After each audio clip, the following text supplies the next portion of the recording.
Back in 2015, I was working as a live-in home health aide for a wealthy family. It was just me and my patient living together in a nice condo tucked away in a quiet neighborhood on a golf course. We were easily the youngest people in the entire community. I was 27 at the time, and my patient, let's call him Jake, was only 21. Jake had been diagnosed with a form of autism that required special support. He also had sensory processing disorder, borderline personality disorder, and a history of substance abuse. On top of that, he'd recently gotten into legal trouble and had been declared incompetent by the courts. Jake was a kind kid at heart, but emotionally unstable and with almost no social awareness. He often refused to take his medication, even though it worked very well when he did. That, combined with his drug use, made him an easy target for people who wanted to take advantage of him. And many did. Right before I moved in, 6 so-called friends came over to hang out and ended up staying for 2 weeks, draining Jake's bank account while binging on meth, cocaine, MDMA, and weed. They trashed the condo. Jake, who mentally resembled a teenager more than a grown man, didn't know how to say no. He just wanted people to like him. Drugs, in a twisted way, became his means of fitting in and coping with depression and anxiety. By the time I arrived, things had calmed down. Honestly, it was a pretty sweet gig.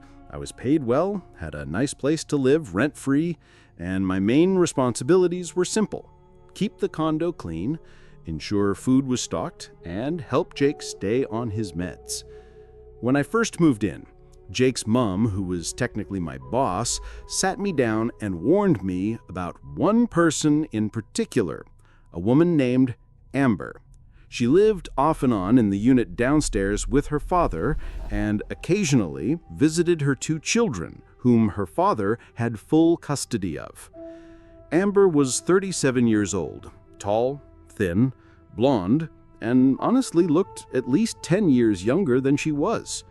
If you passed her on the street, you might think she was in her mid-20s. Jake's mom told me Amber was trouble.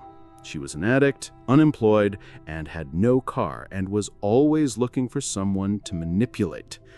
She also had a history with Jake. Not long before I got there, Amber had asked Jake to borrow his car for an hour. She disappeared with it for 2 weeks. She had also introduced Jake to the group that trashed his condo. After the car theft, Jake's mom installed a GPS tracker on his vehicle that could even disable the engine remotely. She told me I wasn't expected to act as security, but if Amber showed up or Jake went anywhere with her, I needed to call her immediately. Over the next few weeks, I had a few minor run-ins with Amber. She would randomly show up, trying to talk her way inside or convince Jake to drive her places. Each time, I had to politely but firmly shut her down. No, you can't come in. No, Jake won't be driving you anywhere. No, he's not going to that party. She never got aggressive, but she clearly didn't like me. She'd say things like, "Jake's an adult, you know. He doesn't need a babysitter." She always tried to whisper to Jake when we saw her around, likely trying to get rides or money out of him. Amber always seemed off. Her speech was slow and spacey. Her eyes were wide, like she was constantly zoned out. She told me she'd recently been hit by a car while biking, but later I learned she'd just been high on Xanax the whole time. That explained why she seemed so out of it whenever I saw her. Then one night, Jake was out of town visiting his father, giving me a little mini vacation. My best friend was over, and we were just hanging out, drinking PBRs, watching RuPaul's Drag Race. Low-key evening. Around 11 p.m., there was a light knock at the door. I checked the peephole. It was Amber. I ignored it. About 30 seconds later, she knocked again, this time louder. I still didn't answer. She left briefly, but eventually came back. This time, she was pounding on the door like a cop. I was irritated. I was off work and didn't want to deal with her, especially not in front of my friend. Then she tried a softer approach, knocking and calling out, "Hello, Jake, I need help. Hello?" I stayed quiet. That's when I heard the door handle jiggle. She tried to open it, but it was, of course, locked. I always kept it locked. That set her off. She began pounding harder, screaming like something had snapped. I got up and looked through the peephole again. What I saw is something I'll never forget. Her eyes were huge, pupils blown wide. Her hair was tangled and wild, sweat pouring down her face. She looked absolutely unhinged. I asked through the door what she wanted. She said she needed to talk to Jake, that he owed her money and that she needed a ride to her boyfriend's house immediately. I told her Jake wasn't home and I couldn't help her. Then she asked if I could drive her. I said I was drinking and was heading to bed. She needed to leave. That's when she let out this frustrated, almost primal scream and punched the door before storming off. After a while, my friend and I went to bed, figuring that was the end of it. The next morning, just as we were getting ready to go out for breakfast, there was another knock, this time loud and firm. The kind you know immediately is from law enforcement. I checked the peephole, no Amber. It was a cop. When I opened the door, I saw police everywhere. Squad cars, a crime scene van, and an ambulance. My first thought, Amber must have overdosed or something. When the officer asked what I'd heard the night before, I told him about Amber's visit and asked if she was okay. That's when he told me Amber was in custody for the murder of her father. Then he asked me if Jake owned a crossbow and whether it had been missing. The answer to both was yes, it had been missing for weeks. Later, detectives told me that Amber had gotten into an argument with her father that night after he refused to drive her, likely because she was desperate to get to her boyfriend for more drugs. Things escalated. She used the stolen crossbow and attacked her father. Reports revealed she stabbed him over 70 times with the crossbow and various other objects. After killing him, she stole his truck but didn't get far. Police pulled her over for suspected drunk driving less than a mile from our condo. She told them she was rushing because something might have happened to her father, but wouldn't say why.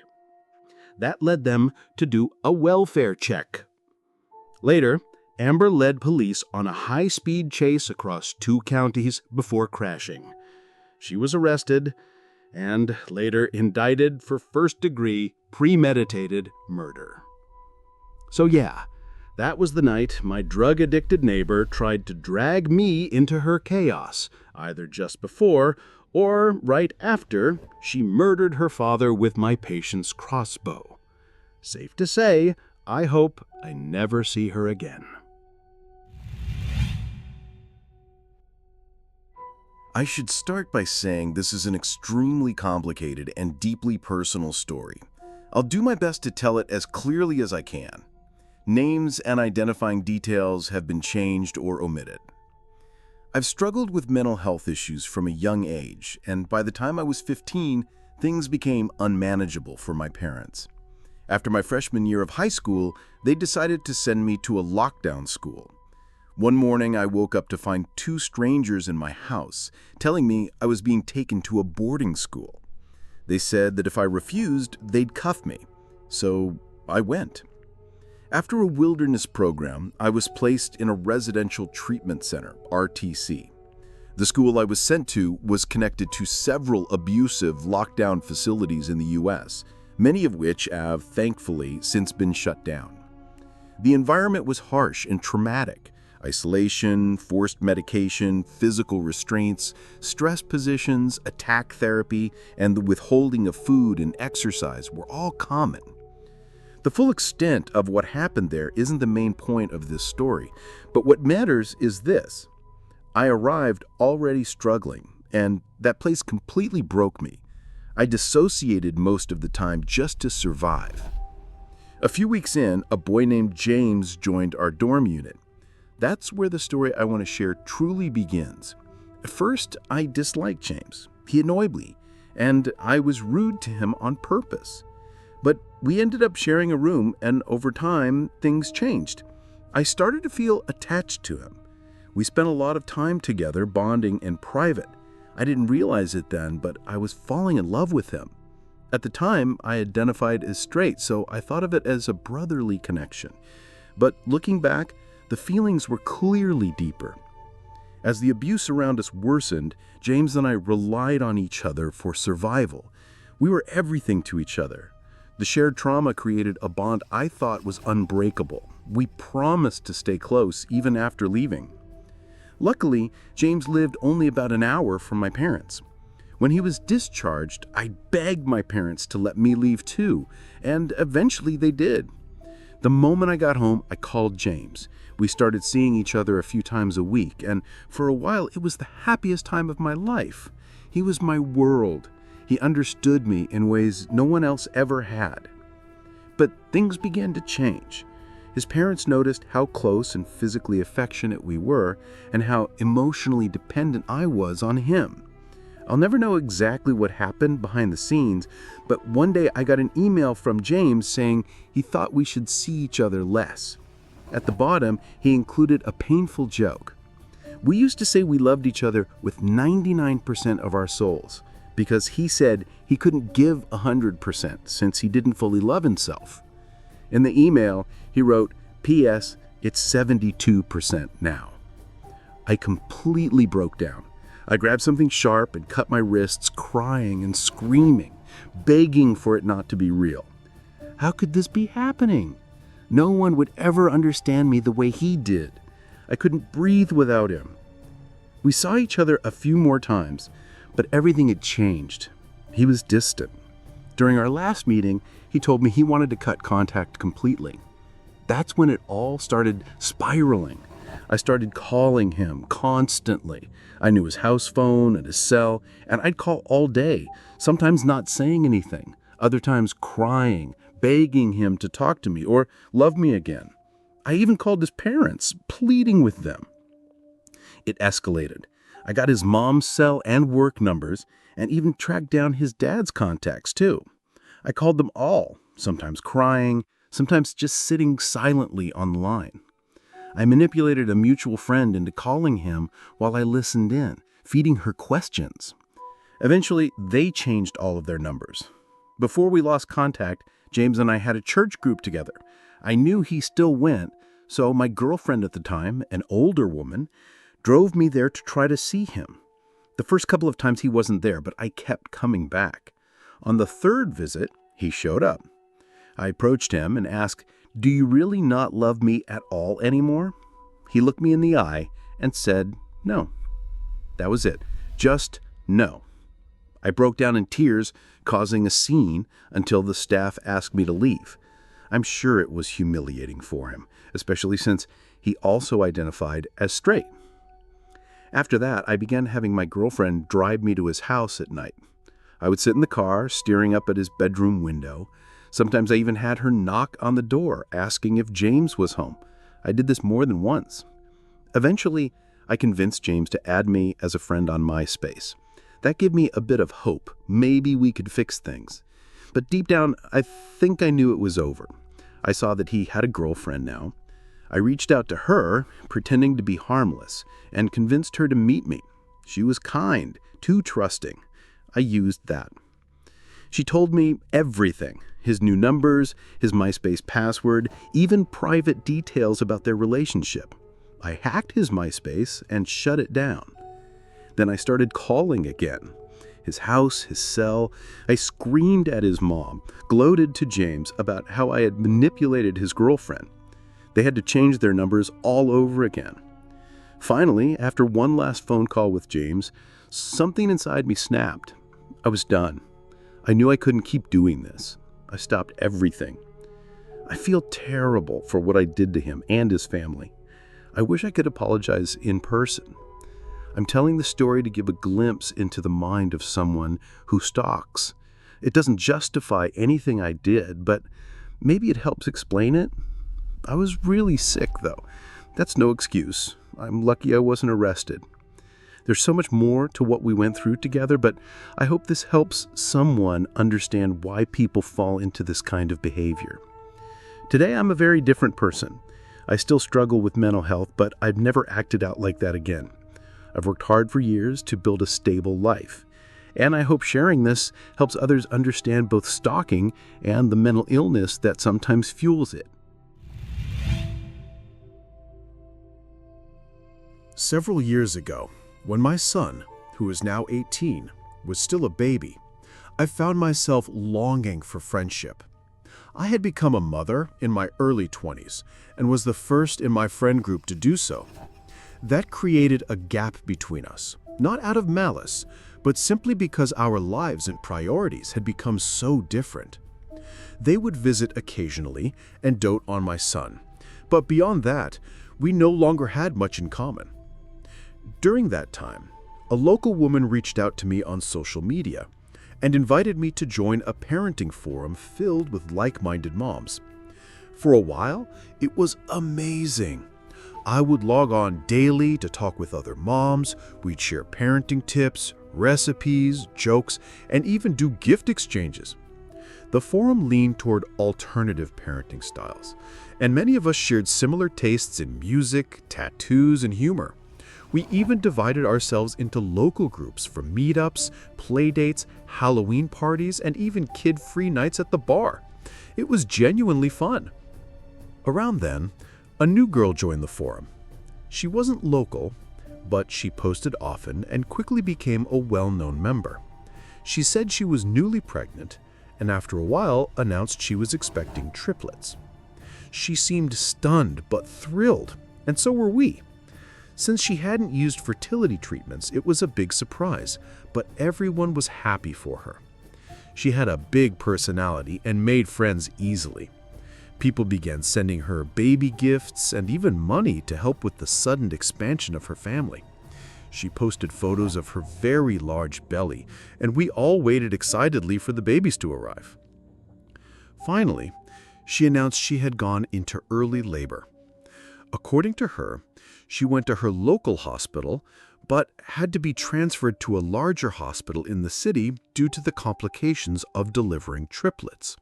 She claimed that one of the babies had died, one had gone home with her, and the third was in intensive care. A few days later, she shared that the third baby had also passed away. We were heartbroken for her. Members sent her more gifts, more money, and heartfelt sympathy cards. Then, the pictures began. First, she posted a photo of her surviving baby girl, an adorable, healthy-looking redhead. Then, she posted post-mortem photos of the two deceased babies. I'm a registered nurse, and while I don't work in NICU, I do know what premature, sick infants tend to look like. And these babies looked nothing like that.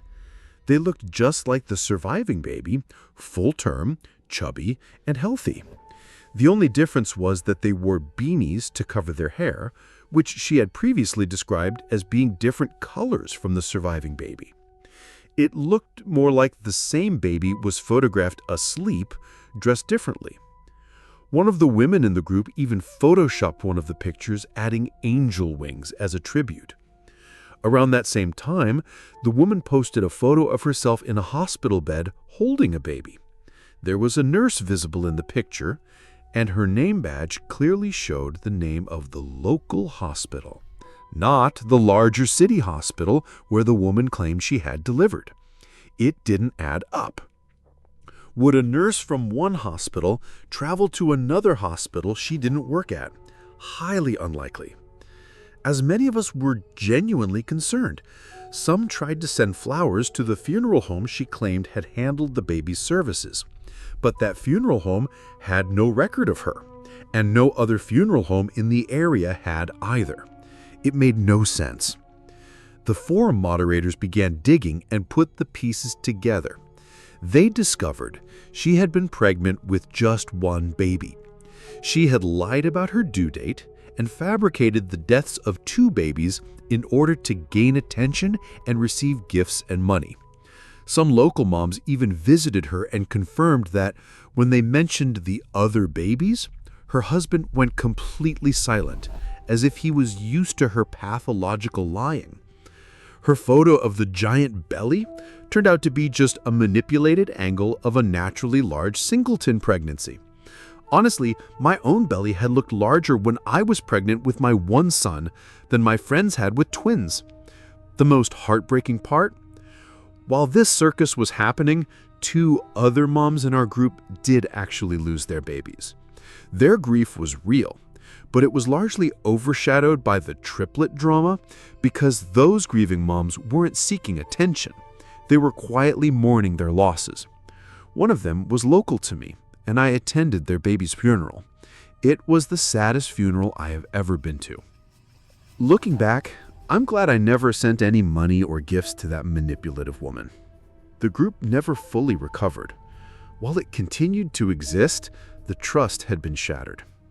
Many of us felt guilty for focusing on the dramatic liar, while real loss and pain went unnoticed in the background. Even though she was eventually banned, the atmosphere of the forum had permanently changed. And honestly, I still worry for her real child. If someone is willing to post pictures of their living baby and pretend they're dead for attention, what else might they be capable of doing? I was recently reminded of this experience, and after reading so many other stories like it, I figured it was finally time to share mine.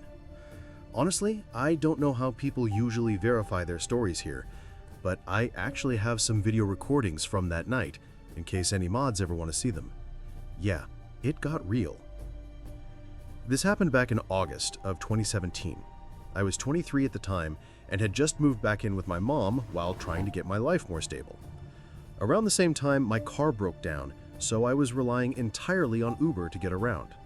Since my closest friends lived about 30 minutes away, those rides were becoming frequent. That night, I was helping a friend move. After a long day of lifting boxes and rearranging furniture, we decided to unwind. We made a Target run, grabbed champagne and some orange juice. Apparently, I thought a guaranteed hangover sounded like a great idea before my work shift the next morning. Predictably, later that evening, I ended up curled over the toilet with a pounding migraine, throwing up everything in me and deeply regretting my life choices. While I was struggling, my friend scrambled to find me something for the headache. No one could find any painkillers, but of course our stoner friend stepped in and offered me an edible. For context, I hadn't touched weed in years, but I was desperate. I took half, hoping it might help me get through the night. About 45 minutes later, I felt stable enough to call an Uber home. My head was still foggy, but I figured it was better to leave before I felt worse. Since my closest friends lived about 30 minutes away, those rides were becoming frequent. I got in the back seat, and that's when things started to feel off.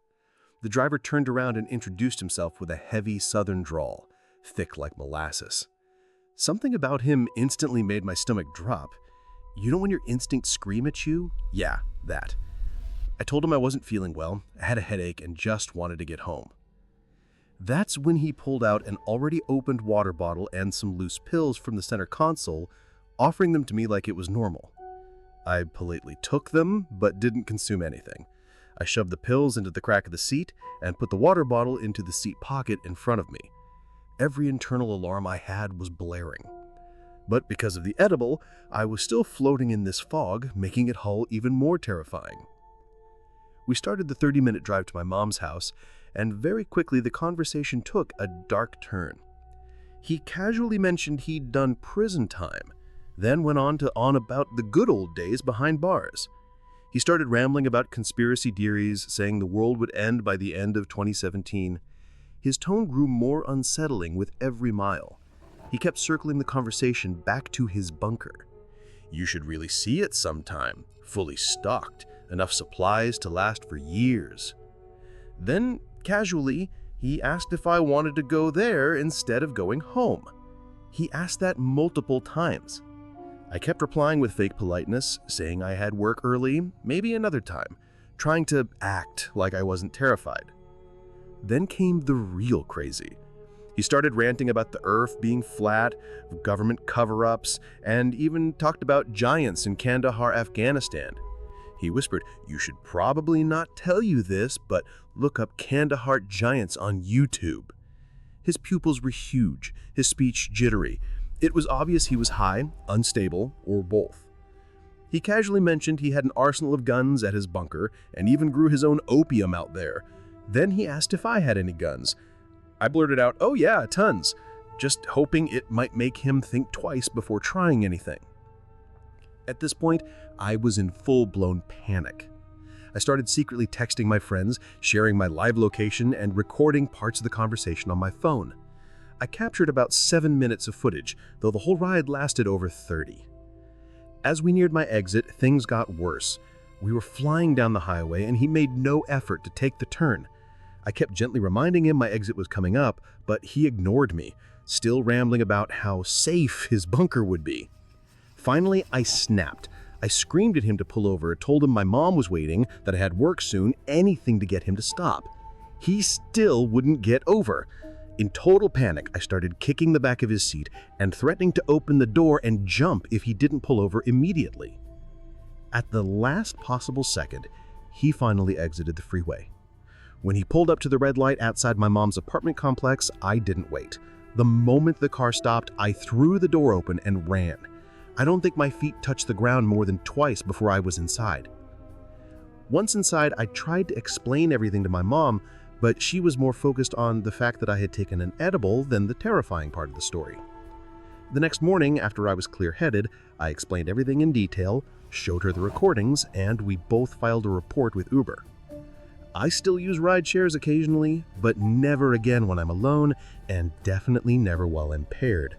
That night taught me how fast things can spiral when you're not in full control of your senses. And to this day, I swear the universe waits until I'm high to throw this kind of stuff at me.